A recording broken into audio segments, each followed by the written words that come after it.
नमस्कार शेतकरी मित्रांनो, मी निलेश प्रकाश गोतमारे, मुक्काम पोस्ट ढालसिंगी, तालुका जामनेर, जिल्हा जळगाव जळगाव खानदेश. मित्रांनो, मी माझ्या शेतामध्ये ट्यूबवेल घेतली आहे. त्या ट्यूबवेलच्या भरोश्यावरती मी केळी लागवड केली. 3,000 रोपे लागवड केली. मी टिश्यू कल्चरची रोपे घेतली आहे. माझ्या ट्यूबवेलवरच्या भरोश्यावरती मी 6 थैल्या मका पण लावली.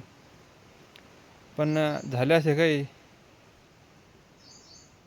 की माझ्या जे ट्यूबवेल होता त्याला मार्च महिन्यामध्ये अ, 1च घंटा चालत होता. 1 घंटा चालत असल्यामुळे मी एकदम म्हणजे डोक्याला हात लावून बसलो की आता करायचे काय?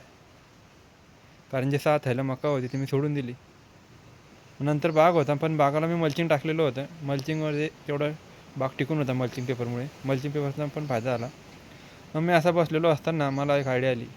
आयडिया म्हणजे की आता आपल्याला ट्यूबवेल मारल्याशिवाय पर्याय नाही. परंतु मी यूट्यूब सर्च केलं आणि त्याच्यावर बघितलं असं काही मिळतं का? तर त्याच्यामुळे विशाल बगले सरांचं नितीन गडकरी साहेबांशी संभाषण बघितलं. तेव्हा मी तिथून यूट्यूबवरून नंबर घेतला आणि त्यांच्याशी कॉन्टॅक्ट केला. कॉन्टॅक्ट केल्यानंतर त्यांनी मला 8 दिवसाचं सांगितलं की आम्ही 8 दिवसामध्ये तुमच्याकडे येऊ. 8 दिवसानंतर आल्यानंतर त्यांनी मी ट्रीटमेंट दिली. ट्रीटमेंट झाल्यानंतर 2 ते 3 दिवस मला ट्यूबवेल बंद करायला सांगितले. नंतर मी 2 दिवसानंतर 1 घंटा चालू केली. नंतर 2 घंटे असे झाले असे की माझे ट्यूबवेल तर 4 घंटे चालायला लागले. परंतु 2 ते 1.5 इंच पाईप दिवसभर चालायचा. मग त्याच्यामुळे माझं टेन्शनच मिटलं. माझं बघितल्यानंतर कमीत कमी 4 ते 5 शेतकऱ्यांनी माझं बघून त्यांनी केलं. म्हणजे आम्ही असे मिळून 8 शेतकरी झाले. 8 पैकी 5 शेतकऱ्यांचं सक्सेस झालं.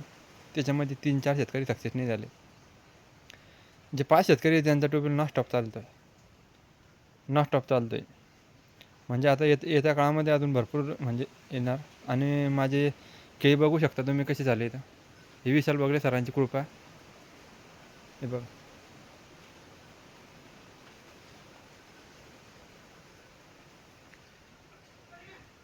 धन्यवाद विशाल सर. धन्यवाद.